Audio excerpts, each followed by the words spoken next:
Et à tous et à toutes, on est presque à l'heure. Baruch Hashem, presque du progrès. Alors, excellente journée.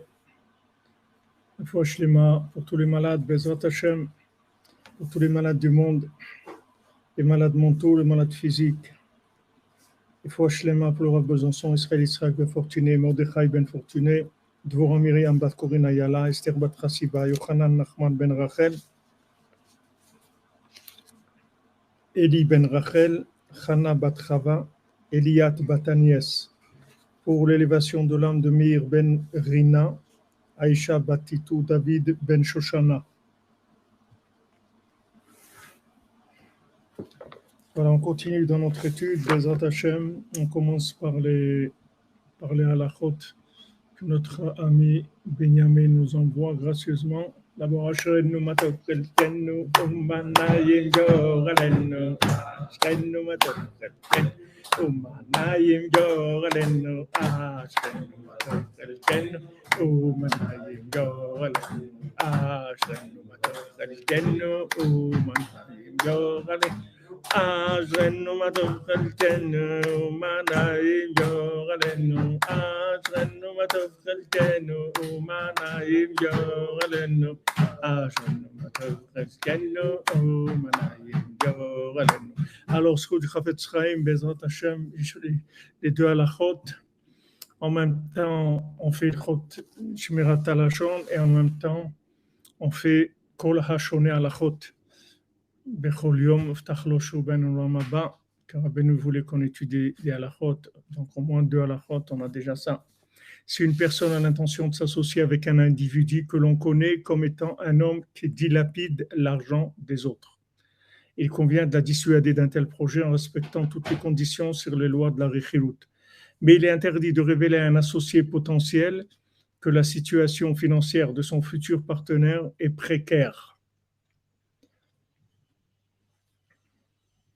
Donc, la précarité de la situation, ça ne suffit pas pour permettre de révéler à un associé potentiel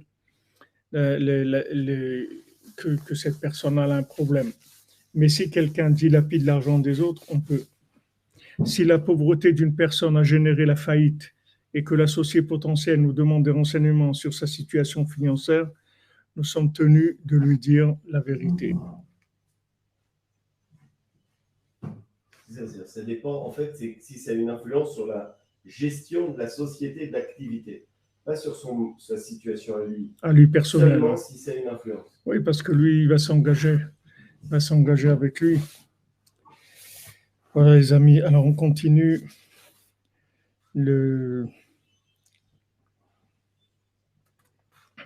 Et très intéressant, Menachamaim, notre ami Aaron, il m'a envoyé une halakha qui dans Shabbat par rapport à ce qu'on est en train d'étudier, que si tu dois payer un employé, ça passe avant Oneg Shabbat. C'est-à-dire que si maintenant tu as de l'argent pour faire Oneg Shabbat, on ne parle pas maintenant de la Séouda, acheter du pain et un petit truc à manger. On parle de après ça, c'est-à-dire on a eu du plaisir, des nourritures qui donnent du plaisir pour Shabbat. Alors, tu dois faire passer la paye de ton employé avant ça. C'est-à-dire, si tu as que pour ça ou ça, alors tu laisses tomber le Oneg Shabbat et tu payes l'employé en son temps.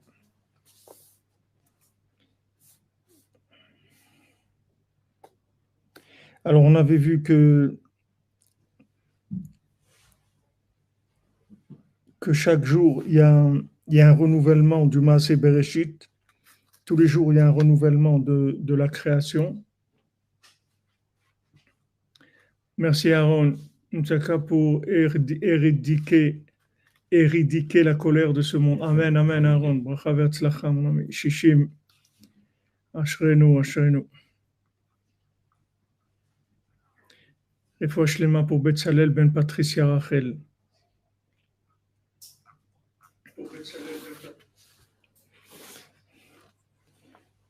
Donc, comme on a vu cette nuit, chaque jour, il y a un renouvellement de la création. Qu'est-ce que c'est un renouvellement de la création? Qu'est-ce que c'est la création? C'est la mise en place de structures qui permettent de découvrir Hachem, de connaître Hachem. C'est ça la création. Donc le renouvellement de chaque jour qu'il y a de la création, en fait, c'est des nouvelles structures qui vont permettre de connaître Hachem. Maintenant, si tu n'es pas branché, si tu n'as pas un esprit de renouveau, un esprit de recherche, de renouvellement, tu ne vas pas remarquer le changement de structure. Et ça va devenir une accusation. Comme je donne un exemple cette nuit, maman, c'est incroyable comment ce qu'on étudie ici, c'est en même temps que le Sipurim Maasiot. J'ai donné un exemple cette nuit. Ça arrive souvent que quelqu'un rentre à la maison et comme souvent les femmes, elles changent les choses à la maison. Mettre le fauteuil à droite, il était à gauche, la table les tire par là. Elles font des changements comme ça. Maintenant, tu rentres à la maison. Bonjour, ça va, un truc. Si tu dis bonjour, ça va, tout va bien, un truc, tu vas. Alors, elle attend de voir si tu as remarqué qu'il y a. Et s'il n'y a pas, alors si tu vois que c'est la colère, elle dit quoi, tu remarques rien? Attends voir. C'est comme tu es en train de chercher dans le jeu des 7 erreurs, tu vois. Alors que c'est devant toi, tu vois. Mais comme tu n'as rien à faire du fauteuil avant et maintenant, donc tu n'as pas remarqué le changement. Donc ça, tu vois tout de suite, ça donne de la colère. C'est le même principe, c'est ce principe-là. Chez Hachem, il renouvelle le monde pour t'aider à le trouver. D'accord? Maintenant, toi, tu ne te renouvelles pas, c'est-à-dire tu vis sur des concepts qui sont anciens. Donc, tu ne remarques pas le changement. Donc, ça fait des accusations. Comment on se casse la tête à trouver des nouvelles formules pour l'aider à trouver Hachem, pour que ça soit plus facile, et lui, il ne se renouvelle pas. Donc, ça amène des dynimes dans le monde. C'est ce qu'il dit ici.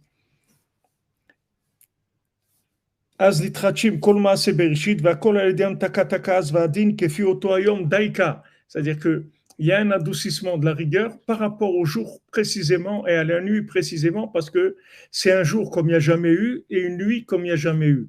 Mais si tu n'es pas prêt à ça, c'est-à-dire si tu ne te renouvelles pas, si tu penses que maintenant, aujourd'hui, c'est le lendemain d'hier, c'est tout, c'est-à-dire c'est un jour comme les autres et rien de spécial. Quand tu demandes comment ça va, ben rien de spécial, la routine et les trucs et tout. Ça amène de la colère.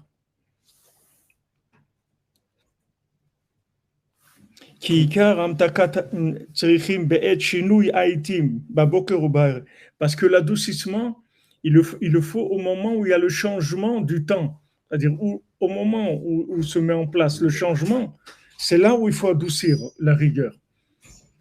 Après, ça y est, une fois que c'est passé.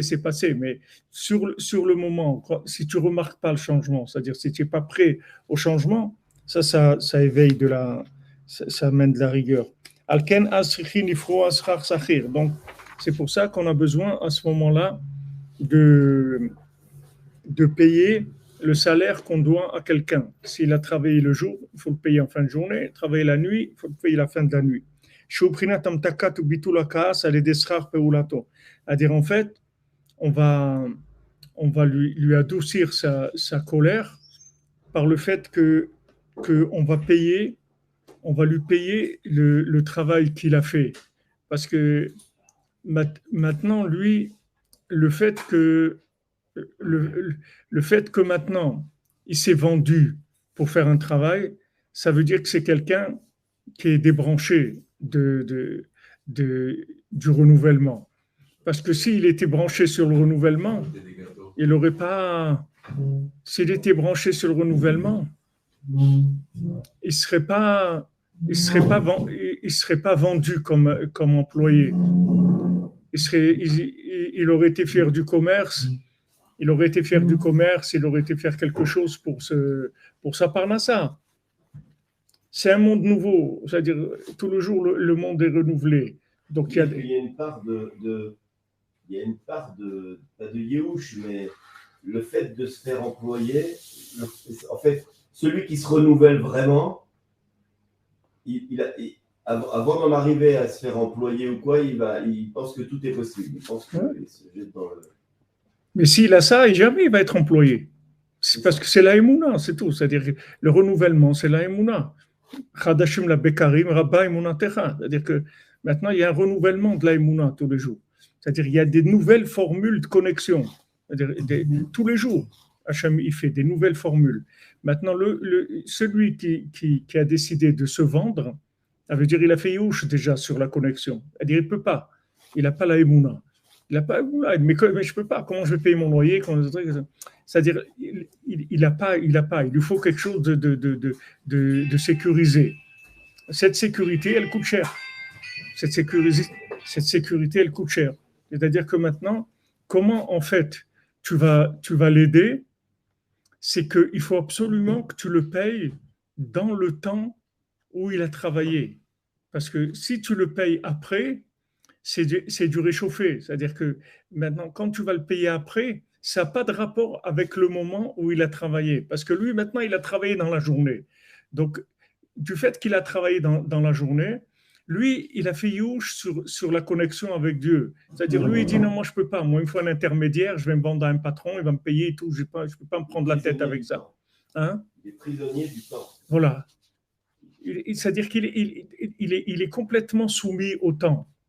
Donc maintenant, toi, quand tu le payes, en fait, tu le libères, tu le sors de ça. Tu lui donnes de l'énergie. Cette énergie, elle va lui permettre un minimum de connexion, de renouvellement, de joie, etc., de remerciement en Hachem, parce que tu lui as donné un coup de manivelle, tu l'as boosté. Tu vois. Mais si tu lui donnes le salaire qui correspond au temps dans lequel il s'est vendu, tu lui décales, il n'a plus d'effet sur la journée. Tu comprends? Nous, ce qui nous intéresse, c'est cette journée, justement. Cette journée où il s'est vendu, alors qu'il aurait pu se brancher sur Hachem et dire, voilà, Hachem, please, c'est toi qui m'as mis dans ce monde. Les massés, c'est toi qui me dois ma parnassa. Moi, je te dois rien du tout. Si tu veux que je m'en aille, je m'en vais, c'est tout. Si tu décidais que je dois mourir, alors je vais mourir, c'est tout.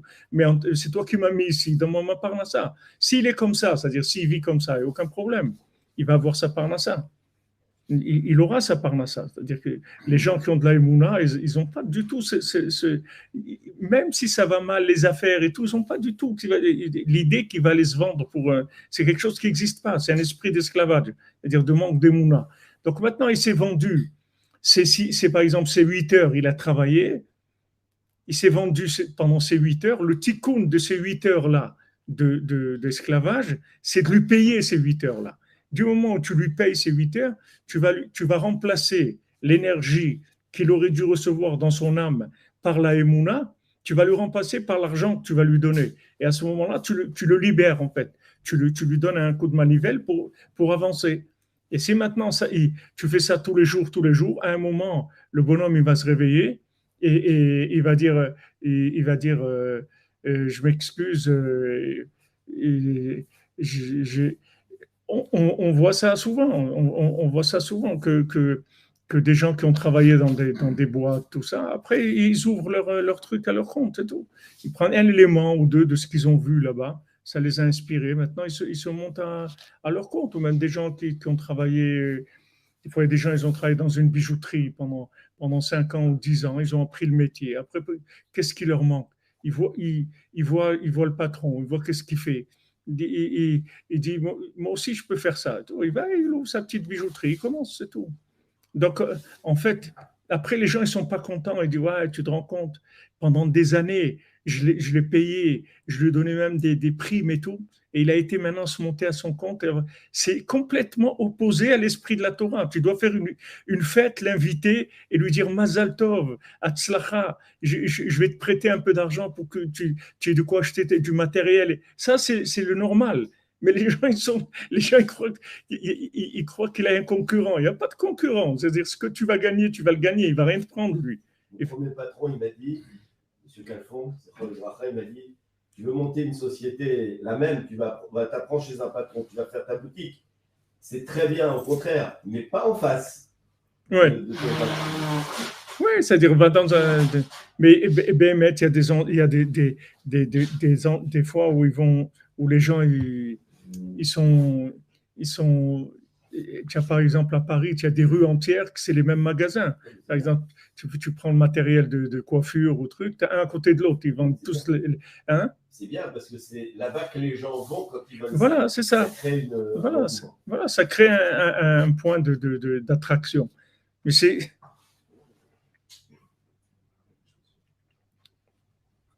Merci, Dora Boukra, merci à vous. Merci d'être présent. En fait, Aaron, il ne cherche pas à te concurrencer. Justement, tu l'as tellement employé et si tu as été correct, tu l'as payé. En plus, tu lui as rajouté un peu, des fois, des petites primes, tu lui as monté le moral, tu lui as donné de l'énergie pour créer une connexion personnelle avec Hachem. Donc, ça y est, maintenant, il est libre. Il veut monter son affaire. Tu dois l'encourager. Ce n'est pas un concurrent. Il n'y a pas de concurrence. Il y a des. Anna Hashem ou chez Anna. Bezrat Hashem, Bezrat Hashem. C'est comme l'homme de Chesed qui donne un jour en cadeau au cœur ou à la source. Oui, la source, le cœur et la source, oui. Donc maintenant, en fait, Alken Asrichim le foie Sahir, c'est-à-dire que tu dois le payer dans le temps, justement, où il est tombé. Où il est tombé, c'est-à-dire il est tombé dans ce temps-là, c'est-à-dire ce temps-là, il n'a pas été capable de se connecter à Hachem et il a eu peur et il s'est vendu comme employé pendant cette journée-là. Donc il faut que tu le payes dans la journée, c'est très important. C'est très important. Maintenant ça, il y a des halachot, c'est pas aujourd'hui. Aujourd'hui, c'est pas comme ça. C'est-à-dire que les gens, ils sont payés au mois ou à l'heure, ou je sais pas, il y a plusieurs contrats. Ça dépend du contrat d'embauche, comment la personne elle a été d'accord, a priori, d'être payée mensuellement, ou je crois qu'aux États-Unis, ils payent par semaine, ou il y a des endroits où c'est différent. Mais il faut respecter le mode de paiement qui est usité, c'est-à-dire que ce qui est l'habitude de l'endroit.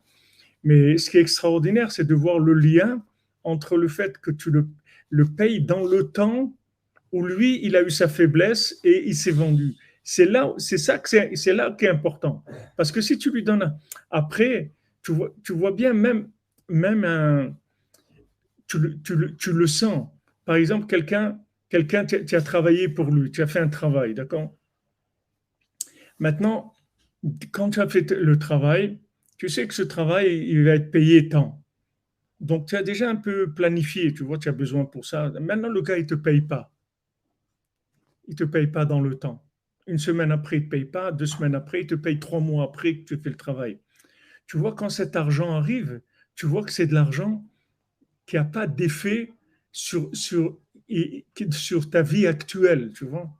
C'est un truc qui t'est tombé comme ça. Ok, c'est arrivé maintenant. Mais tu sens que ça n'a rien à voir avec le fait qu'il t'aurait payé au moment où tu as fini ton boulot, tu vois. Tu as fait ta journée, par exemple, quelqu'un, il vient de réparer une serrure, un rideau, une fenêtre, un truc, un bricoleur, tu prends, tac, tac, tac, voilà, il t'a fait ça, il a fini, tu le payes, tu vois.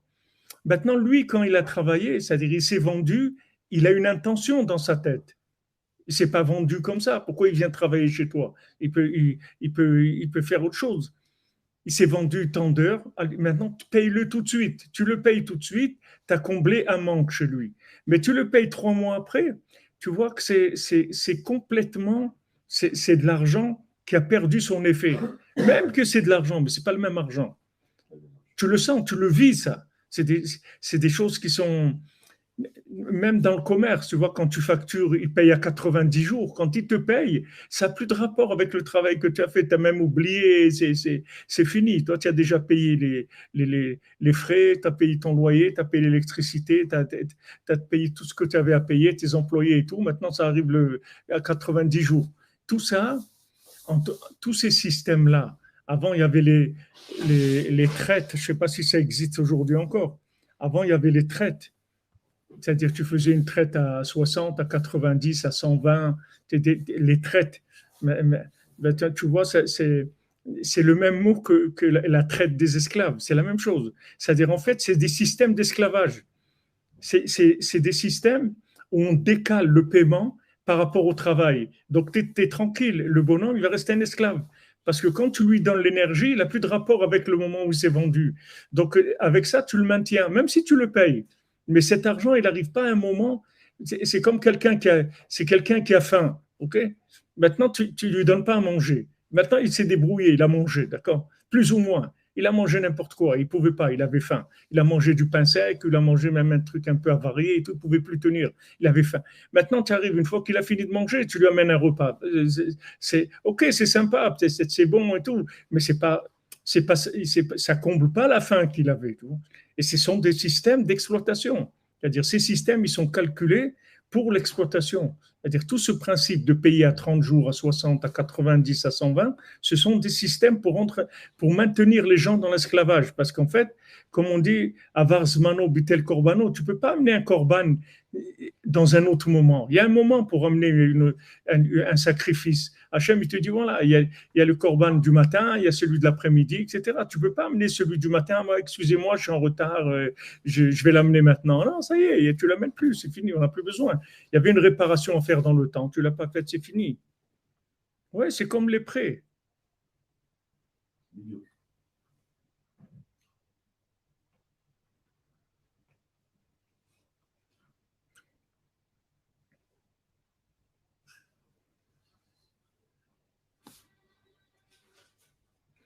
Ah, tu dis Yitzhak Glassman aux USA, c'est par semaine ou 2 semaines. Merci pour l'info. Ah, shalom Israël Rubenstein, shalom mon ami. Ah là là, quel Rosh Hashanah on a passé, quel Rosh Hashanah. On est encore complètement sous l'effet du Rosh Hashanah.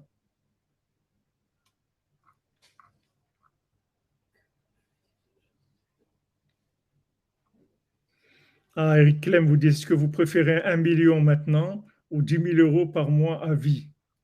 Voilà, ça perd sa vitalité, c'est-à-dire ça perd l'effet qui est attendu. On attend un certain effet et on n'a pas l'effet qui était expecté, qui était attendu. C'est tellement extraordinaire ce qui t'explique Rabbi Nathan, quand Rabbi Nathan t'explique les mamash, les secrets des choses. C'est hein? Des mitzvot. Ouais, des halachot, c'est-à-dire t'explique, ça te donne envie de faire les choses. Tu vois maintenant, tu sais ça. Tu peux pas t'amuser parce que tu sais que mamash est en train de maintenir la personne dans l'esclavage. Tu vas pas lui faire ça. Tu peux pas faire une chose pareille. C'est pas bon, c'est pas grave, hein, je l'ai pas payé aujourd'hui, j'avais pas, je le paierai la semaine prochaine, etc. Non, tu sais que c'est important. Il te dit voilà pourquoi. Il te dit parce que en fait son âme, elle dépend de ça. Il attend ça pour avoir son énergie. Donc tu vas pas faire des choses comme ça.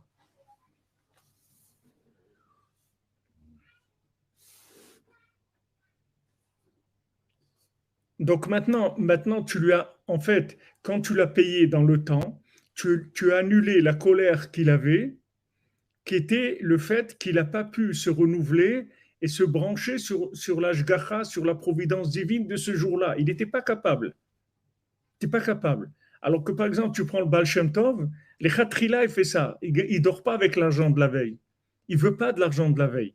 Parce que l'argent de la veille, ça fausse la journée à venir. C'est-à-dire que si j'ai de l'argent de la veille, ce n'est pas de l'argent qui a un rapport avec aujourd'hui. Lui, il voulait voir la présence divine tous les jours dans sa parnassa. Et les commerçants, c'est ça. Le commerçant, il ouvre le matin et il ne sait pas ce qui va se passer. Il peut faire une super journée, il peut ne pas avoir un seul client, il ne sait pas ce qui va se passer du tout. Il est là, il attend. Et il y a des commerçants que quand ils ont fait la journée, moi j'ai vu ça au Maroc, beaucoup de musulmans, ils faisaient ça. C'est-à-dire tu voyais le magasin à midi ou 2 heures, ils fermaient le magasin, ça y est. Et dit, ça y est, j'ai fait la journée. J'ai eu les ventes et tout, ça y est, fermé. C'est-à-dire, il ne dit pas, je vais rester encore, je vais avoir plus et tout. J'ai fait ma journée, ça y est, pas besoin. Qu'est-ce que j'ai besoin de faire ici? Je rentre chez moi, je peux vivre. Hachem, il m'a donné une bracha. Qu'est-ce que je vais rester encore? Plus. Qu'est-ce que je vais faire avec plus? Pour demain, mais demain aussi, il va me donner. C'est-à-dire que les gens, ils ont cette mentalité-là, les commerçants qui ont de la tmimout, ils ont cette mentalité. C'est-à-dire, j'ai ouvert mon magasin, j'ai fait mon chiffre d'aujourd'hui, ça y est, bah, au Hachem, il ferme, c'est tout. Il ne reste pas pour faire plus. Plus de quoi? Qu'est-ce que tu vas faire avec plus? Bon, aujourd'hui, c'est les systèmes, ils ont fait que les gens ils sont toujours en retard dans les paiements. On a, on a toujours, on dépense plus que ce qu'on gagne. Alors, on est toujours en retard. Les gens ils sont toujours endettés. Il y a un surendettement parce qu'on vit un niveau de vie plus grand que ce qu'on peut faire.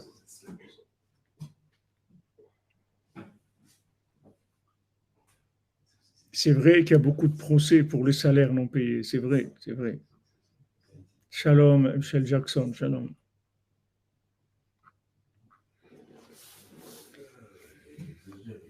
Donc le schéma, c'est comme ça.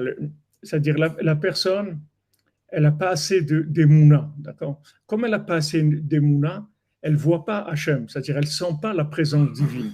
Donc elle ne peut pas se lâcher parce qu'elle ne voit pas la présence divine. Donc comme elle ne voit pas la présence divine, elle est frustrée, d'accord? Elle est frustrée, elle est en colère parce qu'elle ne voit pas Hachem. Donc qu'est-ce qu'elle fait? Elle va se vendre. Sa colère, ça va faire qu'elle va se vendre. Maintenant, quand elle se vend, si tu la payes dans le temps, tu lui as enlevé la colère de ce jour-là. Donc en fait, tu as réparé l'effet du manque de Mouna. Tu lui as réparé ça. Tu lui as enlevé sa colère. Il dit non, voilà. C'est vrai que ça passe par moi, mais calme-toi. Voilà, il y a. C'est vrai que c'est pas le top, mais c'est passé par l'intermédiaire. Mais voilà, calme-toi. Voilà, t'as ton salaire. Tu vas lui calmer la colère de ce jour-là. Mais si tu lui donnes à un autre moment, ça ne va pas calmer la colère du jour. C'est autre chose. Mais ce n'est pas l'argent qui va calmer la colère qu'il y a.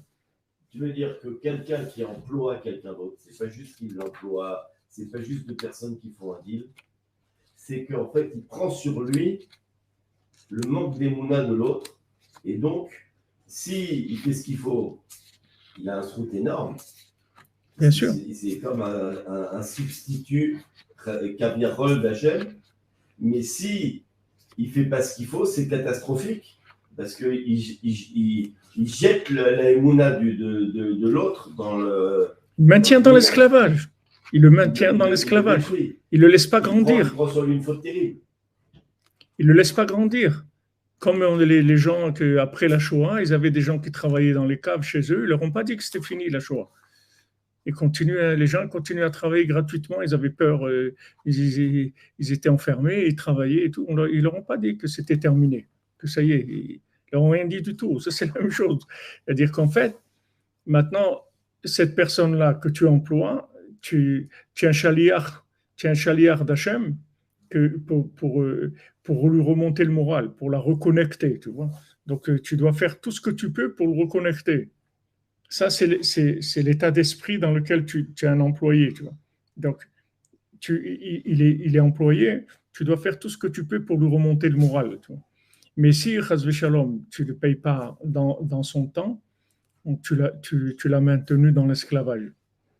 Et ça, c'est grave. Si maintenant on te dit que Oneg Shabbat, ça passe après ça, on dit que tu n'as pas le droit de faire Oneg Shabbat et tu n'as pas payé ton employé. Tu peux dire, excuse-moi, je ne peux pas te payer cette semaine parce que je n'ai pas assez pour Shabbat et j'ai des invités, tout ça. Il n'y a pas. Tes invités, tu leur donnes une biscotte, c'est tout. Il n'y a pas.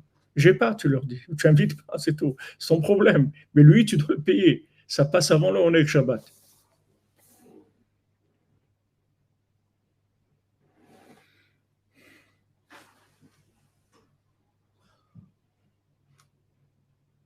Oui, tout à fait. Certains sont endettés pour payer leurs factures de loyer, électricité, nourriture, n'arrivent pas à acheter à manger, on le vend en ce moment plus qu'avant, avec la hausse des prix. Tout à fait. Razak Yitzhak Glassman, tu es passé de la maternelle à Mashgiach. Bezat Hashem, Bezat Hashem. Mashgiach, déjà, tu donnes le mot Ashgacha dedans. Toi, tu vas faire l'Ashgacha comme il faut et Hashem, il va être Mashgiach sur toi pour t'amener Bezat Hashem avec ta famille en Eretz Israël et que tu puisses vivre Beshefa Gadol. N'oublie pas que tout le Shefa du monde, il est en Eretz Israël. Ça aussi, c'est le même principe. C'est-à-dire tout le shefa du monde, il passe par Eretz Israël. Toute l'abondance, tout ce qu'il y a dans le monde. Le moindre des concombres qui poussent en Uruguay ou au truc, sa racine, c'est Eretz Israël. Mais le problème, c'est que le degré d'émouna des gens, il ne leur permet pas de monter à la racine. C'est-à-dire qu'ils sont dans un endroit c'est comme si tu prends un arbre, c'est-à-dire là où il se trouve loin du tronc. C'est-à-dire il est dans un endroit où il y a une branche qui vient d'une branche, qui vient d'une branche, qui vient d'une branche, qui vient d'une branche, comme ça 10, 15, et il est là-bas. Tu vois. Il est pas branché sur le tronc. C'est pas son niveau. Mais s'il augmente sa émouna, il augmente sa émouna, après il va se brancher sur le tronc. Après, ça y est, il a son shefa en Israël, il ne bouge pas. Pour Echev Kivitia, c'est-à-dire il reste là. Il y a des gens qui, il y a des gens qui sont montés en Eretz Israël, ils ne sont jamais sortis pour aller gagner leur vie ni rien. Alors qu'il y a des gens qui viennent, a priori, ils disent OK, on vient, mais bon, on continue à travailler en France ou en truc, on continue à travailler parce qu'ils savent que maintenant ils viennent, c'est des gens qui sont mi-figue, mi-raisin, c'est-à-dire moitié touristes, moitié tolérés en observation. Ils sont en observation, ils sont en formation. Ils sont pas encore. Quand on est monté en Eretz Israël, pendant 4 ou 5 ans, j'ai continué à travailler en France. Mais à un moment, je suis arrivé à une saturation, c'est-à-dire j'ai dit, ça m'est venu comme ça une fois, j'ai dit, bon, ok, j'accepte, c'est comme ça, mais maintenant, une chose, je décide, Shabbat, je passe plus en dehors d'Eretz Israël. Et tous les Shabbats, je rentrais. C'est-à-dire, tous les vendredis matins, je rentrais, Motzei Shabbat repartait. Toutes les semaines. Alors qu'avant, je faisais pas comme ça. Je partais 2 semaines, je restais un Shabbat en Chutz Laaretz et 3 Shabbats en Eretz. Dès que j'ai fait ça, que je dis plus Shabbat en dehors d'Eretz Israël, en dehors de la maison, quelques mois après, ça y est, j'avais terminé. Je suis resté en Eretz Israël. J'ai plus voyagé. C'est terminé le travail là-bas et tout. Je me suis branché sur Eretz Israël. Je suis passé à autre chose. C'est des niveaux d'Emouna. C'est des niveaux d'Emouna, c'est tout. Mais tu vois qu'on t'aide. Comme celui qui court derrière les vaches. Je dis arrête, ça y est. Tu as fini. C'est-à-dire que si tu développes la Emouna là où tu te trouves, mais d'un autre côté, si tu montes en Eretz et tu n'as pas la Emouna, alors tu vas en baver. Ah, ça va être dur pour toi. Dur pour toi parce qu'il n'y a pas de raccord. Tu comprends? C'est-à-dire que tu vis sur une branche que le morceau qui te rattache à l'arbre, il n'existe pas. Tu comprends? Alors tu es comme celui de les dessins animés qui marche dans le vide là. Il est comme ça. Il ne faut pas qu'il regarde en bas parce que sinon il tombe. C'est-à-dire que c'est pour ça que c'est dur pour les gens parce qu'en fait ils sont prématurés, c'est tout. Il n'y a aucune raison que quelqu'un il n'ait pas une parnassa en Eretz. C'est pareil qu'une parnassa, une super parnassa. Parce qu'il se trouve à la source même. C'est comme si tu as de l'eau qui vient d'une source d'eau, tu vois. Maintenant, toi, tu as un robinet qui se trouve à 10 km de l'endroit où il y a l'eau. Maintenant, si tu veux à un moment prendre de l'eau à un endroit qui n'est pas raccordé, mais tu ne vas pas pouvoir. Il faut que tu prennes des seaux. Il faut que tu prennes des seaux, tu vas jusqu'au puits, tu remplis. C'est ce qui se passe en ce moment à Kiev d'ailleurs. Les gens, ils n'ont pas d'eau. Tu vois des queues de centaines de gens dans des puits pour aller prendre de l'eau. Il n'y a plus d'eau dans les canalisations. Tu vas prendre d'un seau pour aller. Maintenant, si tu es conscient de ton choix, tu dis, moi, ok, d'accord, j'ai pas de l'eau au robinet, je vais au puits avec un seau, je marche plusieurs kilomètres tous les jours, je reviens. Mais tu as de la simra, tu vois, parce que c'est un choix que tu as fait. Tu as dit, moi, je préfère. Mais la plupart des gens, ils pensent que quand ils vont monter en Eretz Israël, comme ils viennent en Israël, c'est le pays du bon Dieu, c'est le pays de la bénédiction et tout. Ils pensent que, allez, on va leur mettre le tapis rouge et tout. Mais c'est pas comme ça. C'est vrai qu'on va être le tapis rouge, mais si tu es au niveau, si tu es au niveau de la Emouna qui est requise pour vivre dans le palais royal. Mais si tu n'es pas à ce niveau d'Emouna, ça va te coûter cher. Et fais attention à la colère. Fais attention à la colère. C'est-à-dire que accepte, sois joyeux. Sois joyeux. Sois joyeux. Tu te dis, je préfère passer la moitié de la journée pour aller chercher de l'eau plutôt que d'avoir de l'eau au robinet en dehors d'Eretz Israël. C'est tout. C'est un choix que j'ai fait et j'en suis très heureux. Mais pas de colère. Et la colère, ça y est, t'as faussé tout le rapport. Donc ça, c'est quelque chose de très courant que tu vois très souvent. Et ça vient de ça vient de ce problème-là. C'est-à-dire que le gars, il rentre dans un... Ici, c'est de la manne. Ici, tu manges de la manne. Il faut que tu sois au niveau de manger de la manne. Si tu n'es pas au niveau de manger de la manne, ça coûte cher. Si tu achètes de la manne, ça coûte très très cher parce que ça ne se vend pas la manne. La manne, on la distribue seulement. Il faut que tu sois au niveau des mounas où tu mérites la manne, c'est tout. Mais si tu veux acheter de la manne, ça coûte très très cher. Ça va te coûter beaucoup d'efforts. Merci, Madame Touviékou. Les gens, ils ne pensent plus ça aujourd'hui.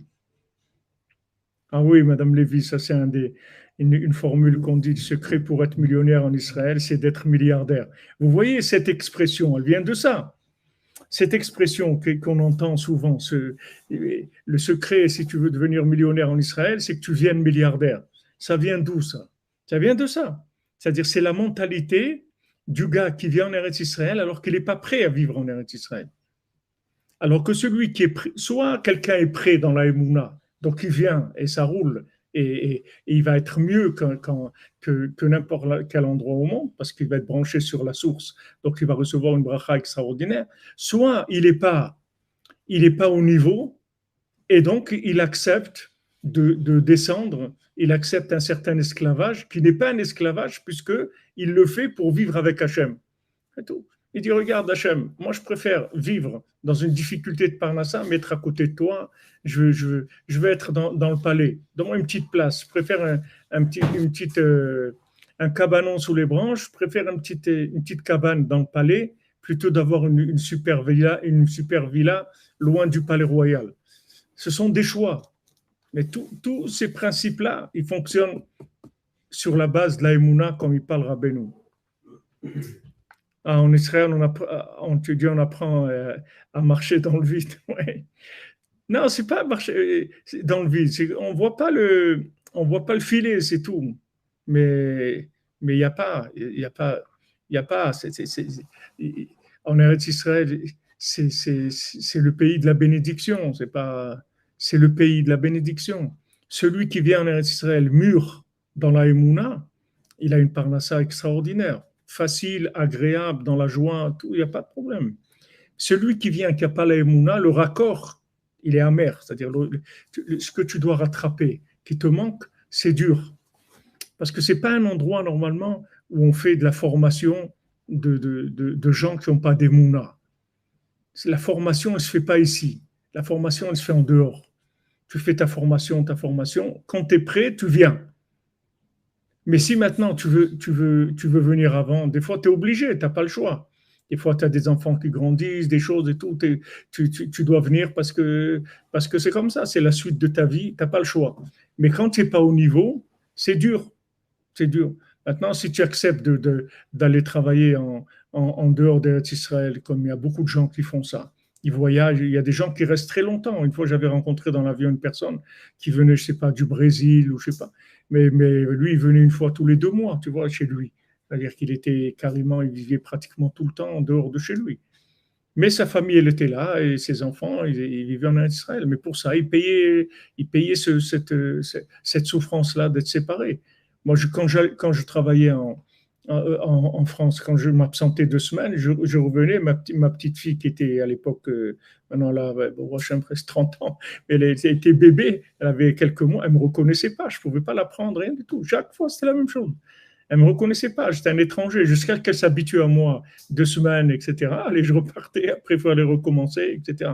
C'est difficile, mais tu vois tes enfants qui étudient la Torah en Eretz Israël, comme il me dit Rav Scherter à l'époque, j'avais été le voir, avait parlé, regardez comment je vis, etc. Vous croyez que c'est un... Il m'a dit, tu sais pas ce que c'est d'avoir des enfants qui étudient la Torah en Eretz Israël. Si tu savais ça, tu serais prêt à faire encore beaucoup plus d'efforts que ce que tu fais. Parce que c'est quelque chose d'extraordinaire. Voilà, tu comprends? C'est-à-dire que quand il y a des gens qui te conscientisent sur la valeur de ce que tu as, alors tu comprends ce que tu payes. C'est vrai que tu n'es pas au niveau. Si tu es au niveau, tu n'aurais pas besoin de ça. Mais comme tu n'es pas au niveau, ça te coûte cher. mais tu sais que c'est beau, c'est extraordinaire. Tu es d'accord, c'est tout de faire ces efforts-là.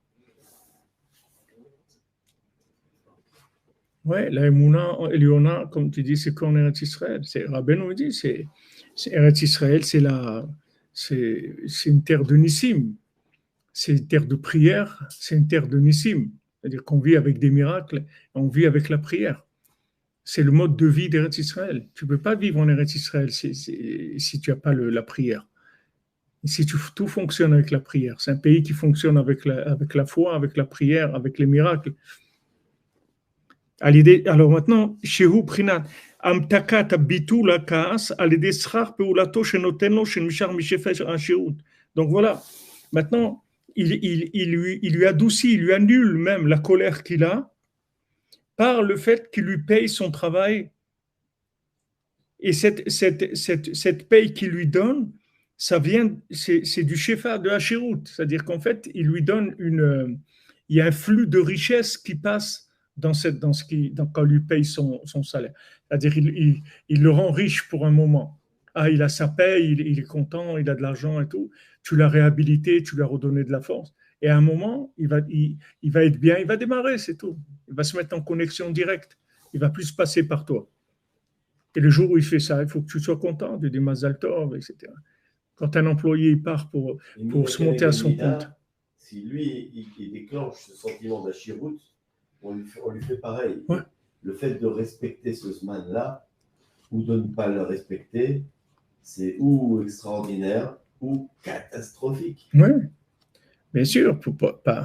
Parce que, si tu veux, le patron qui ne paye pas en son temps, ça devient un exploitant.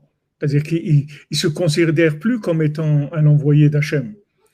Il se dit plus, bon, Hachem, il m'a donné cette fonction-là, que en fait, je vais m'occuper de. C'est comme si tu fais grandir des enfants, c'est la même chose. C'est comme si tu prends un petit enfant de 5 ans, il te dit, papa, j'ai faim, tu dis, bon, ben, débrouille-toi, hein, il n'y a pas de quoi manger ici. Et tout, tu n'as pas le droit de faire ça. C'est-à-dire que tu n'assumes pas tes responsabilités. Je crois jusqu'à l'âge de 11 ans, ou 7 ans, ou 11 ans, il faut que tu nourrisses tes enfants. Après, tu n'as plus l'obligation de la Torah. Mais après, c'est considéré comme de la tzedaka. Mais jusqu'à l'âge de 7 ou 11 ans, je ne me souviens plus l'âge exactement, ou 7 ou 11, l'enfant, tu as une obligation de le nourrir. Après, ça y est, tu peux lui dire, écoute, mon fils, viens faire un petit travail, ou ma fille, tu fais un petit travail parce que je n'ai pas les moyens de te subvenir à tes besoins. Mais avant, tu es obligé. Ça, c'est pareil. C'est-à-dire, quand tu t'ouvres sur l'emploi, d'employer des gens, c'est-à-dire, en fait, tu as décidé de réhabiliter des gens qui sont perdus dans leur tête, qui sont nophèles, c'est-à-dire des gens qui sont tombés dans leur morale et qui pensent que la seule solution dans ce monde pour survivre, c'est d'être employé. Maintenant, toi, l'employeur, ta mentalité, c'est la réhabilitation des gens. Alors que tu vois, malheureusement, c'est le contraire. Les gens, ils essayent de casser le moral des employés pour qu'ils restent bien esclaves, tu vois, qu'ils ne bougent pas. Ils leur cassent le moral. Il les paye en retard. Et tout ça, c'est pour que la personne, elle reste esclave. C'est le contraire, mamash. Alors, c'est sûr qu'après, lui, il n'a pas la bracha. Ça, c'est sûr. C'est comme quelqu'un qui dit à l'employé, écoute, j'ai fait ce que je pouvais, hein, j'ai essayé, mais je n'ai pas réussi. Alors, tu participes au poids de l'entreprise. Si tu te mets en faillite, il n'y a pas de problème. Il faut que tu te mettes en faillite. Je ne parle pas de ça, je parle du fait que, ok, c'est pas en fait. C'est-à-dire, le gars, oui, mais même la faillite, c'est le même problème. Non, la faillite, qu'est-ce que c'est les SARL, tout ça? C'est-à-dire que maintenant, tu t'es lancé dans un projet. Les gens vont chez un patron, ça n'existe pas les SARL dans ce que tu dis là. Oui, mais c'est-à-dire ça, pour le patron aussi, il y a ça. Il y a Onès. Le patron, il pensait que ça allait marcher. Ça n'a pas marché, qu'est-ce que tu veux qu'il fasse? Mais l'autre, il a travaillé. Ok, mais maintenant, lui, sa source de revenus, il s'est écroulé, le bonhomme. Qu'est-ce que tu veux faire? Non, la responsabilité, elle ne peut pas aller plus loin que si maintenant quelqu'un, il y a eu de la pluie qui a détruit la moisson et tout, il n'a pas de quoi payer, il n'a pas. C'est pas qu'il ne paye pas, c'est pas lui, il n'a plus de responsabilité. Après, il va voir avec Hachem pourquoi il y a ça. C'est pas moi. Il n'a pas droit, lui, d'être irresponsable en conduisant la société. Voilà. Mais du moment où il y a un honnête, il y a quelque chose qui vient, qui fait qu'il est en cessation de paiement. Il est en cessation de paiement, c'est un statut, c'est tout comme un autre.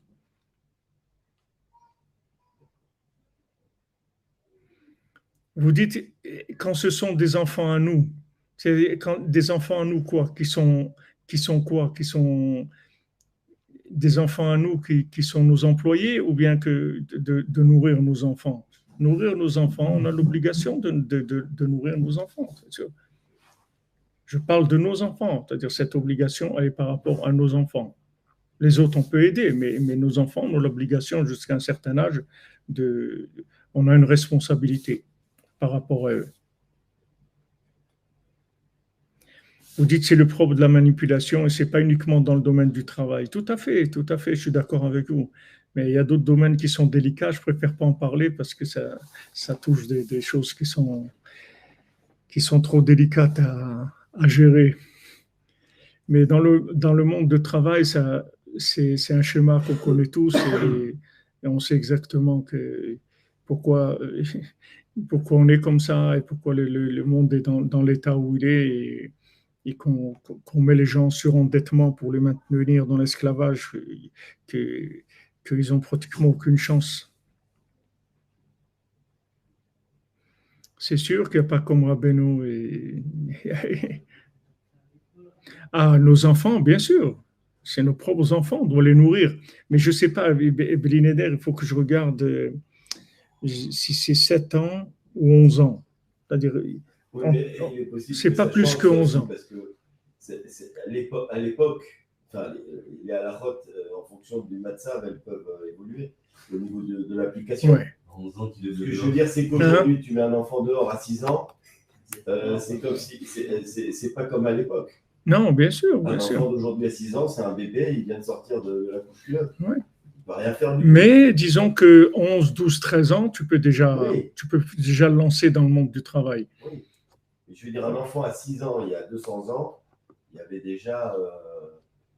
les enfants à 5 ans, ils travaillaient à 11 ans, ils commençaient à travailler. Ouais. Il y a beaucoup de gens de l'autre génération qui ont commencé à travailler à l'âge de 10-11 ans. Bien sûr. Ma mère, Shalom, elle a commencé à travailler à l'âge de 12 ans. À 12 ans, il commençait à travailler. C'est des familles nombreuses et tout. Il fallait qu'ils travaillent.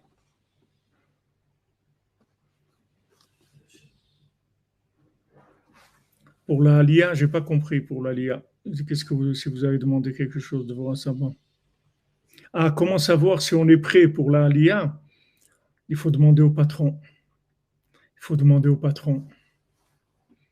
Je vous dis, la LIA, soit ça se passe en douceur, si vous êtes prêts. C'est vraiment, c'est le bonheur. Soit ça coûte cher. Mais si vous êtes prêts à payer le prix, mais il faut être sûr, parce qu'il y a des gens qui pensent qu'ils sont prêts à payer le prix, mais ils ne sont pas prêts à payer le prix. Des fois, ça se voit. Il y a des gens, une fois, j'étais chez eux à Paris et ils étaient tout feu, tout flamme pour monter en Israël. Je leur ai dit, pas maintenant, attendez. Non, on veut aller attendez un petit peu, parce que j'ai vu que le couple, il n'était pas fort. Il n'y avait pas le Shalom Bayit, il était très, très fragile. Donc, je dis, attendez un petit peu. J'ai vu dans quel état ils étaient, c'est-à-dire, en fait, tu fais une analyse, tu scannes, tu vois le degré de camembert qu'il y a dans le sang. Avec ça, tu peux dire à la personne est-ce que ça va lui coûter la LIA. Tu vois. Je dis ne montez pas. Non, ils sont montés, ils ont divorcé, c'était catastrophe. Ils sont retournés d'abord. Catastrophe, le résultat. Mamache catastrophe. La femme, elle est partie avec un non-juif. Une catastrophe. C'est des religieux, des gens bien, une famille bien. Ce n'est pas des grands orthodoxes, mais c'est des gens bien, Shabbat, Kashrut, tout. Après, bon, Hachem, ils ont fait tous chouva, ça s'est arrangé, leur vie, etc. Mais tu vois que des fois, tu crois que tu peux payer. Tu ne peux pas payer. Ce n'est pas comme le porte-monnaie, tu sais ce que tu as dans ta poche. Tu t'imagines des choses. Tu t'imagines que tu peux payer et que tu ne peux pas payer. Maintenant, quand tu ne peux pas payer, qu'est-ce qui se passe? C'est tous les endroits fragiles qui éclatent. C'est-à-dire que tu peux vivre en Chutz Laaretz avec un Shalom Bayit qui tient. Juste, ça tient, la maison, elle tient, ça va. Ça se maintient. En Israël, ça ne va pas tenir. Parce que tu vas rentrer dans une accélération. C'est-à-dire que tu vas être dans une pression où ça ne va pas tenir. La vie est plus difficile, tout simplement. Pourquoi elle est plus difficile? Parce que tu n'es pas au niveau. Mais si tu viens quand tu es prêt, c'est cool, il n'y a aucun problème. Ça se passe bien. C'est-à-dire que tu es branché sur le degré d'émouna qu'il faut, tu reçois ta parnassa comme il faut, etc. Sinon, c'est difficile. Donc, il n'y a pas de... On ne peut pas... J'avais tellement peur qu'en arrivant en Eretz, j'ai fait Neder que, à part pour aller à Oman, je ne repartirai plus en France ni nulle part ailleurs, je ne sors plus d'Eretz. Et parce que je savais que si je ne faisais pas ça, j'allais me faire attaquer par des tentations, des machins, on allait me mettre une pression. Là, je n'avais pas de porte de sortie, il fallait que je me débrouille ici. Quoi. Ouais, mais il faut que tu te débrouilles, mon ami. Ouais. Il faut assumer. Il faut assumer. Ouais, mais non, mais moi, je suis d'accord sur ça. Le gars qui vient en Eretz Israël, qui joue le super Abraham Avinu, même Abraham Avinu l'est ressorti. Pour la parnassa, il y avait la famine, il est obligé de ressortir, tu comprends? Ok, tu peux jouer le hyper extrémiste, je sors pas d'Israël pour aucune. Mais si c'est ta femme et tes gosses qui payent ça, tu n'as pas le droit de faire ça. C'est bien beau, mais c'est pas toi qui paye, tu comprends? C'est beau ces idéaux-là, mais si c'est toi qui paye, tu comprends? Si tu vas travailler 20 heures par jour pour amener la parnassa, il n'y a pas de problème. Si tu vas travailler dans le bâtiment, dans les chantiers, tu fais deux parnassot par jour, comme il y a beaucoup de gens en Israël qui travaillent 16 heures par jour ou 14 heures par jour. Ils font deux travaux. Ils ont deux travaux complètement différents. Ils travaillent là et là. Ils travaillent dans un magasin 7 heures et après ils travaillent dans comme femme de ménage ou un truc encore 5 ou 6 heures par jour. Il y a des gens, mais ils assument, tu comprends? Il faut assumer. Tu peux pas, et ça, c'est idéaux que tu peux pas être idéaliste sur le compte des autres. Il faut être idéaliste et payer par. Payer. Tu comprends? Ton niveau, si maintenant, si ta parnassa, elle est à Paris, tu vas mettre très longtemps pour rétablir la connexion. Tu comprends? Ça va mettre un certain temps, plusieurs années, pour que tu rattrapes rattrapes l'écart que tu as laissé, tu comprends? Tu as laissé ta parnassa là-bas, tu es venu ici prématurément, ok? Tu dis, moi, je ne bouge pas d'ici, ok? Mais le temps maintenant que tu progresses, que la terre d'Israël te transforme, de manière à ce que ta parnassa, elle arrive de Paris, c'est-à-dire que le tuyau qui est arrivé là-bas, il vienne jusqu'à toi ici, ça va mettre un certain temps, mais ce qui est dur, c'est un temps certain, tu comprends? Maintenant, ce temps-là, il peut durer 6 mois, 1 an, 5 ans, on ne sait pas. Mais qu'est-ce que tu... Ouais, mais maintenant, pendant ce temps-là, il faut que tu fasses quelque chose. Tu ne peux pas dire, bon, je ne peux pas, hein, j'attends que ça arrive. Tu ne peux pas faire ça. Si tu es tout seul, pas de problème. Mais si tu as une famille, tu ne peux pas. Ils sont prioritaires, surtout les employés, surtout. Ça, c'est des femmes et des enfants, c'est plus que tout ça. Parce qu'une femme, tu lui signes un contrat à vie de Ktouba, tu comprends? Ce n'est pas un employé. Tu lui signes une Ktouba. Tu vas la nourrir, tu vas l'habiller, tu vas l'honorer, tu vas l'aimer, tu vas t'occuper d'elle, etc. Tu as signé un contrat à vie. Ce contrat, il faut que tu le maintiennes, il faut que tu l'assumes. Même si tu dois... C'est ton choix. C'est-à-dire que tu préfères, au lieu de voyager à Paris 3 jours par semaine et d'être dans un bureau et tout, tu préfères être en Israël, ok, mais sois prêt à travailler 16 heures par jour. Paye le prix, assume. Assume. C'est pas du tout la même chose. C'est pas du tout la même chose. Moi, j'ai travaillé dans l'imprimerie ici, c'est pas 15 ans. En Israël, c'est pas comme en France. On travaille ici beaucoup plus, parce qu'ici, les marges sont plus petites, le travail il faut que tu produises plus, tu n'as pas l'habitude de travailler autant que ça et tout, mais elle m'a c'est tout. Au Hachem, tu rentres chez toi, tes enfants, ils sont réders, ils ont de quoi manger, ils ont de quoi s'habiller, tu payes ton loyer, ça va, tu te respectes, tu les respectes, tu les fais grandir. Ça, c'est primordial, c'est la base, c'est la base. Tu peux pas monter en Israël aux frais de la princesse. C'est pas possible. Il faut assumer. À Jérusalem, la majorité des gens sont schnorreurs. Aux États-Unis, ils ramènent la parnassa.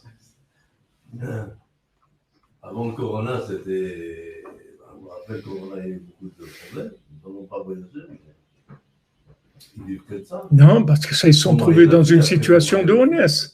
Hein? Ils sont trouvés dans une situation de honnête que la personne ne peut pas voyager. C'est une situation spéciale. Donc, la personne s'est trouvée dans un. Il y a beaucoup de gens aussi qui ont fait faillite parce qu'ils ne pouvaient plus travailler. Il y a des magasins qui ont été obligés de fermer parce que ça ne fonctionnait plus. Le système, avec le corona, que les gens étaient enfermés, etc. Ça... Au collège. Ils sont au collège et quand ils ont besoin d'une grosse somme, ils vont aux États-Unis. C'est des modes de vie. En Angleterre, en France, non, ça ne marche pas beaucoup. C'est des modes de vie. Mais je veux dire, une famille, ça se respecte, c'est tout. Une famille, ça se respecte. T'aurais demandé, ta femme, tu lui as signé un contrat, elle t'a rien signé du tout. Elle s'est engagée à rien. Elle n'a jamais signé un papier qu'elle va t'aider, quoi que ce soit. Toi, tu lui as signé un contrat, comme si tu as un contrat avec n'importe qui, chez un avocat, là tu as un contrat avec Dieu. C'est plus qu'un avocat. Tu as deux témoins là-bas et tu as Dieu qui est là. Tu t'es engagé. Dans les mains de la Ketouba, lorsque la personne s'engage, alors sous la Koupa, il lui est donné une force pour apporter la promesse. Ouais. Ah ben nous, il explique ça. Il dit que comment un homme il s'engage à nourrir sa femme, etc. Alors qu'il ne sait pas, peut-être qu'il ne va pas avoir. Mais cette émouna qu'il a, le fait qu'il se lance, ça va lui amener la parnassa. Parce qu'il a la émouna. Il a la émouna que oui, il veut construire un foyer, parce qu'Hachem il a dit, il a la émouna que Bezrat Hachem, il va avoir parnassa, etc. Mais je lui dirais, il faut assumer, on ne peut pas... Tu passes à un niveau de vie supérieur. Okay. Tu habitais dans un bidonville. Maintenant, tu habites dans un hôtel 5 étoiles. Pas de problème. Mais la facture en fin de mois, c'est pas la même. Ici, c'est l'hôtel 5 étoiles en spiritualité. Ici, tu kiffes la vie, tu es porté par la terre d'Israël. La terre d'Israël, ça donne beaucoup d'amour, beaucoup d'affection, tu vois beaucoup d'ashgacha pratique, tu vois beaucoup de providence divine et tout. C'est-à-dire, tu vis dans un niveau spirituel privilégié. Mais ça se paye. Tu ne peux pas vivre comme en dehors d'Eretz Israël. Ou maintenant, c'est ta progression normale, tu es arrivé là. Ou maintenant, tu es un autodidacte, c'est-à-dire que tu es loin et il faut que tu payes, tu ailles faire des heures sup, tu trouves comment tu vas faire. C'est normal. Je veux dire, il n'y a rien d'avilissant là-dedans. Il y a rien de. Tu assumes, c'est tout. Tu assumes, tu trouves un travail, tu es dans un supermarché, un truc, la nuit, tu travailles 4-5 heures, tu ranges les boîtes, et trucs, et la journée, tu travailles dans un autre. Mais tu assumes. Tu assumes ça. Et sinon, il y a un problème. Il y a un problème.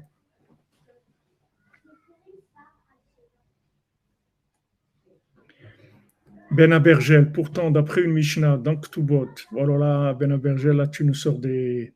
Pourtant, d'après une Mishnah dans Ktubot, une femme ou son mari peut obliger son conjoint à aller habiter en Eretz Israël.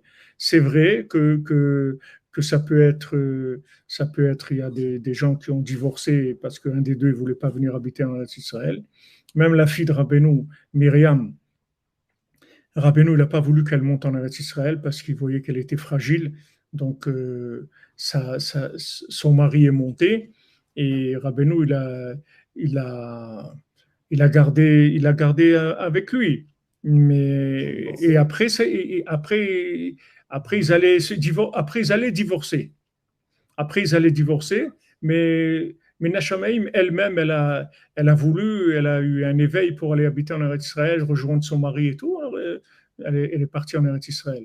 Et d'ailleurs, c'est impressionnant parce que Rabbeinu, il l'a accompagné, et il a accompagné en chantant, etc., quand elle est partie pour Eretz Israël, mais il a marché beaucoup, beaucoup. Alors on voulait lui dire, mais attendez, on va vous amener un carrosse pour... Rabbeinu l'a dit, Eretz Israël, c'est à pied, on va à pied en Eretz Israël. Il l'a accompagné à pied, tu vois, il a beaucoup marché pour l'accompagner quand elle est partie vers Eretz Israël. Et elle est enterrée là-bas, à côté du Harizal, dans le cimetière du Harizal, la fille de Rabbeinu. Quel nom Hein? Quel est le nom de son mari? Le nom de son mari, je ne me rappelle pas, c'est un nom un peu je sais pas, c'est un nom un peu bizarre comme ça, mais difficile mais elle s'appelle Myriam, c'est connu. Hein? Je ne sais pas, je ne connais pas bien l'histoire. Ok. Ah oui.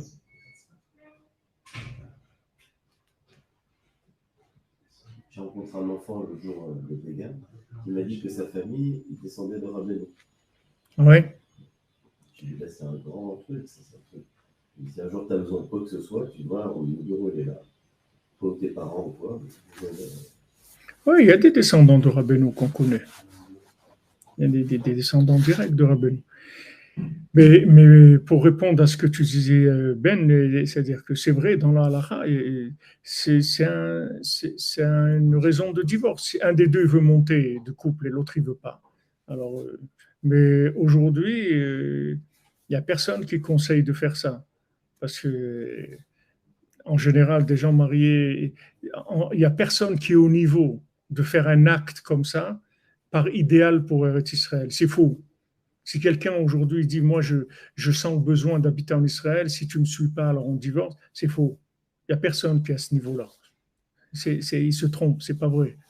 Il n'y a personne qui a un niveau comme ça de besoin de vivre en Eretz Israël, qu'il est capable de détruire un couple et une famille pour aller habiter en Eretz Israël.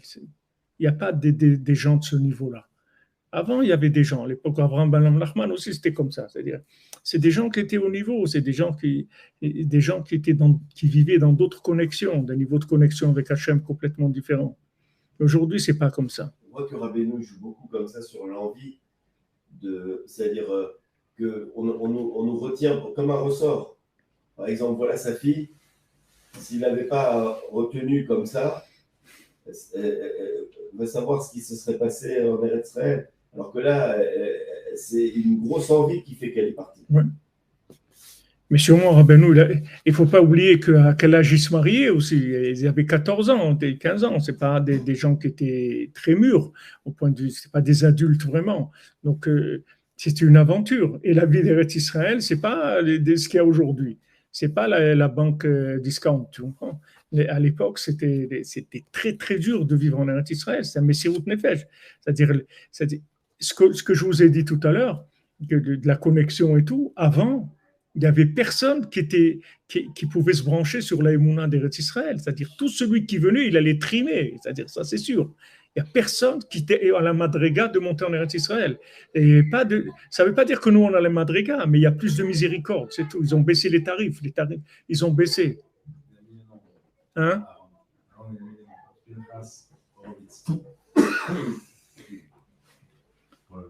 Et chez Rav Pinchas, Horowitz à Volotchisk, voilà. Ben Arash de Volotchisk, Chazak Aaron. Non, il n'y a pas aujourd'hui. Il y a 200 ans qu'ils ont institué les donations pour Eretz Israël. Oui. Avant, ils vivaient que avec ça, en Eretz Israël. C'était Shadar, Shlichim de Rabbanan, les Shadar. Ravi Amram Ben Diwan, au Maroc, c'était un Shadar. Il a été envoyé pour ramasser de l'argent et il est resté au Maroc. Avant, personne, c'est-à-dire c'était fermé. C'était fermé. Les gens, ils ont ouvert. C'est comme Ouman. Les gens, ils ont ouvert avec Messirut Nefesh. Mais il y a des livres, si tu veux savoir l'histoire, il y a des livres le Gaon de Vilna, il a envoyé 60 élèves vivre en Eretz Israël. Mais si tu vois la vie des gens à cette époque-là. Hein? Il y a encore ici, si tu vas au Kotel, tu peux passer par quand tu vas chez Ariafo, au lieu de descendre par le chouk, tu vas à droite et tout de suite à gauche. Tu prends pas tu n'arrives pas jusqu'au poste de police. Tout de suite à gauche, il y a une route. Cette route-là, elle passe par le toit des magasins qu'il y a dans le chouk. Tu vois, tu montes. Et là-bas, tu as le Yishuv des Talmidim du Gaon de Vilna. C'est là-bas. C'était dans cet endroit-là. Mais qu'est-ce qu'ils ont souffert? Quelle vie, quelle souffrance, quelle souffrance. Aujourd'hui, il y a qui là-bas? Il y a des Juifs qui habitent là-bas. Il y a des Juifs qui habitent là-bas. C'est le chemin le plus court pour aller au Kotel, de passer là-bas. Par en haut, avant je passais par là-bas, maintenant je suis incapable même de retrouver le chemin. J'ai oublié. Mais je sais par où ça commence. Après, il y a un chemin au milieu, mais tu es à la hauteur du toit, tu vois, des magasins. C'est-à-dire tu es à cette hauteur-là. Et là-bas, il y avait les Talmidim de Gaol de Vilna.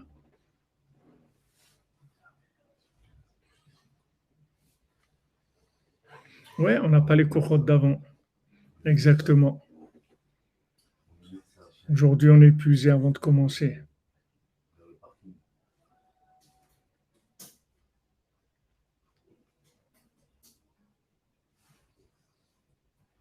De la simcha aujourd'hui, c'est bien. Bon, Hachem. Michael Lalou, merci qu'Hachem vous bénisse par Chavet Tzlacha dans tout ce que vous faites. Baruch Hashem, ceux qui ont le srout de venir déjà goûter un petit peu, faire Arba Amot en Eretz Israël, profiter un peu d'Eretz Israël, c'est un grand mérite. Et léat, doucement, on y arrive. Voilà les amis, Berzlacha, bon après-midi. On continue, on avance, on se retrouve Bezant Hashem à 4 heures pour le premier mendiant. Avec le premier mendiant, les Remazim de Rabbi Nathan. Bezrat Hashem, voilà, tout ce qu'on étudie là, c'est des choses qui sont tellement, qui nous concernent tellement, et ça aide tellement à savoir où on est. Et quand des gens, des fois, ils laissent pas les gens monter en Eretz Israël et tout, c'est pas parce qu'ils veulent pas qu'ils montent, c'est qu'ils voient qu'ils n'ont pas la maturité pour pouvoir payer le prix qu'ils vont payer. Ils voient qu'ils n'ont pas la Emouna, et ils voient que même maintenant, les conséquences du manque d'Emouna qui va leur créer des difficultés dans la vie, ils ne sont pas capables de faire ça. Ils ne sont pas capables. Donc, ils leur disent qu'il vaut mieux attendre. Il vaut mieux attendre d'être mûr, c'est tout. On peut venir en attendant. On peut acheter une maison aussi en Eretz Israël si on a des moyens, faire des économies pour acheter une maison en Eretz Israël. Comme ça, après, quand quelqu'un il a une maison, on met une petite maison, il peut venir passer les fêtes. Il peut commencer doucement à se brancher sur Eretz Israël. Doucement, mais sûrement, il faut tenir. Amen, dans volontiers pour vous aussi, bon après-midi. Il faut accepter la contrainte du travail qui ressemble à l'esclavage, mais en se disant que c'est un branchement à Hachem, à l'infini, c'est pas la même chose qu'une corruption. Non, chas de shalom. C'est très dur. Mais il faut l'accepter dans la joie, parce que tu sais que tu as choisi un diamant, tu aurais choisi un truc, il y a le même en plastique, le même, et ça coûte quelques centimes. Tu as les mêmes, tu as des diamants en plastique, tu as des bagues, c'est tout en plastique, c'est tout faux. Mais c'est joli aussi, mais c'est faux. Non, tu veux du vrai, ok, ça coûte très cher. Vivre en Eretz Israël, c'est un luxe. Oui, mais la joie, on ne l'attire que du fait que c'est la volonté d'Hachem. Oui. Parce que le truc lui-même, l'Aïster. Oui, bien sûr. Tu es heureux, tu dis d'accord, je suis prêt à payer le prix, à travailler dur et tout, parce que je veux vivre ici. C'est l'endroit dans lequel je veux vivre, mais je paye le prix. Mais si maintenant quelqu'un vient ici et il veut profiter du diamant, il ne veut pas le payer, il a un problème. Soit il ne sait pas qu'il a acheté un diamant, soit il a un problème il y a un problème. Il faut qu'il aille bosser. C'est tout. Le premier travail, il lui dit, le premier travail qu'on te propose, tu l'acceptes. C'est tout. Tu acceptes le premier travail. C'est le goïm qui décide quand est-ce que... C'est le goïm qui décide quand est-ce que la personne elle monte ou pas. Le plus souvent. Merci. Eretz Zavat Chalavut Vash. Amen, amen. Ça change pas. C'est toujours comme ça. C'est toujours comme ça. Pourtant, il y a des gens pour qui c'est très, très dur, mais s'ils tiennent le coup, après, ils arrivent à ça. Oui, bien sûr, Bena Bergel. Le prix, on peut le payer avant de venir. Ça, c'est ce que j'expliquais tout à l'heure, si tu es avec nous, Benjamin. J'ai expliqué tout à l'heure.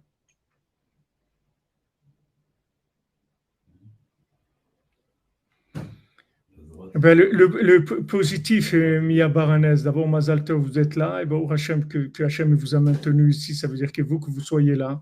Et le positif, c'est de savoir que vous êtes en Eretz Israël. C'est ça le positif, c'est que vous vivez dans le palais royal, dans l'endroit où toutes les prières du monde, elles elle passe par là et c'est un niveau de connexion très élevé. Parce qu'il faut, le fait d'être ici, que d'être ici, c'est énorme, c'est énorme. Rien qu'en d'être en Eretz Israël, de vivre ici, c'est énorme, c'est un mérite énorme, c'est un avantage énorme. Si on est au niveau, alors que c'est comme vous dites, c'est une terre où il coule le lait ou le miel, et si on n'est pas au niveau, c'est dur. Il faut aller chercher le lait, le miel dans les pierres, c'est pas facile. Pas facile. Voilà, regardez Sdom, comment c'était toute de la verdure et tout. Il a vu Lot, il a vu, waouh, c'était que de la verdure, des endroits extraordinaires. Après, c'est devenu toute la sécheresse, tout complètement. Il faut remettre les choses en place. Au début, les gens qui sont venus, les Talmidim de Gaon de Vina, ils ont tellement souffert en Eretz Israël, mais ils ont ouvert. Et tous les jours, ça s'ouvre. Si on est là aujourd'hui, c'est parce qu'il y a de la miséricorde. Parce que ce qu'ils ont passé, les Talmidim de Gaon de Vina, une semaine, on aurait pu vivre comme ça. C'est impossible. Impossible. Les gens, ils étaient attaqués sans arrêt, volés. C'est incroyable la vie qu'ils avaient. Dit de danger. Mais même à l'époque, là, c'est le Yortzeit de Rav Israël Cardonner à la Vachalom. C'est ce soir, mardi soir. Mais, ah non, c'est mercredi ou jeudi? Jeudi. Demain, c'est 9 Rajvan, ça veut dire. Tu vois leur vie, quand ils allaient de Yerushalayim à Tzfat, mais c'est une aventure. C'est une aventure. Ils étaient attaqués, ils étaient volés, combien de fois? C'était courant quand on leur volait tout. C'était quelque chose de courant. C'était tellement dur, très très dur. Et ils ont ouvert. Bon, Hachem, aujourd'hui, c'est beaucoup plus facile. Mais c'est pas dire que c'est facile, c'est pas dire qu'il n'y a rien. Il y a des efforts à faire à notre niveau, Bezrat Hachem. En même temps, ça veut dire que. Amen, Ariel, qu'Hachem vous donne, Bezrat Hachem, la force, le courage, la émouna pour monter en Eretz Israël, Bezrat Hachem. Aujourd'hui, c'est Kayam. Parce que ça a des fondations profondes. Hein? Donc je dis que le Ham Israël en Israël aujourd'hui. Mais il a de répondre au téléphone. Ça a des fondations. Allô, Shalom, Ken.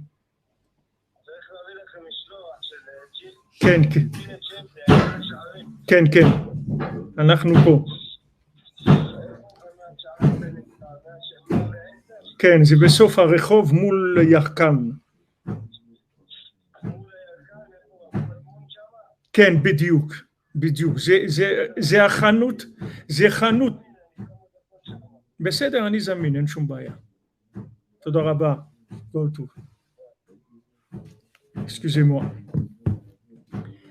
אשרנו מה טוב חלקנו, אשרנו מה טוב חלקנו, ומנעים גורלנו, אשרנו מה טוב חלקנו, ומנעים גורלנו, אשרנו מה טוב חלקנו, ומנעים גורלנו, אשרנו מה טוב חלקנו, ומנעים גורלנו, אשרנו מה טוב חלקנו, ומנעים גורלנו, אשרנו מה טוב חלקנו, ומנעים גורלנו, אשרנו מה טוב חלקנו, ומנעים גורלנו, אשרנו מה טוב חלקנו, ומנעים גורלנו, אשרנו מה טוב חלקנו, ומנעים גורלנו, אשרנו מה טוב חלקנו, ומנעים גורלנו, אשרנו מה טוב חלקנו, ומנעים גורלנו, אשרנו מה טוב חלקנו, ומנעים גורלנו.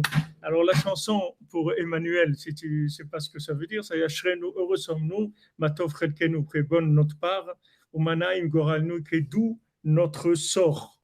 Bezrat Hashem, bonne journée et bonne nouvelle pour tous. Portez-vous bien, en avance. Bezrat Hashem.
Maître de l'univers, tu créas la lumière, conçus l'obscurité, et depuis régénère ton œuvre en ta bonté,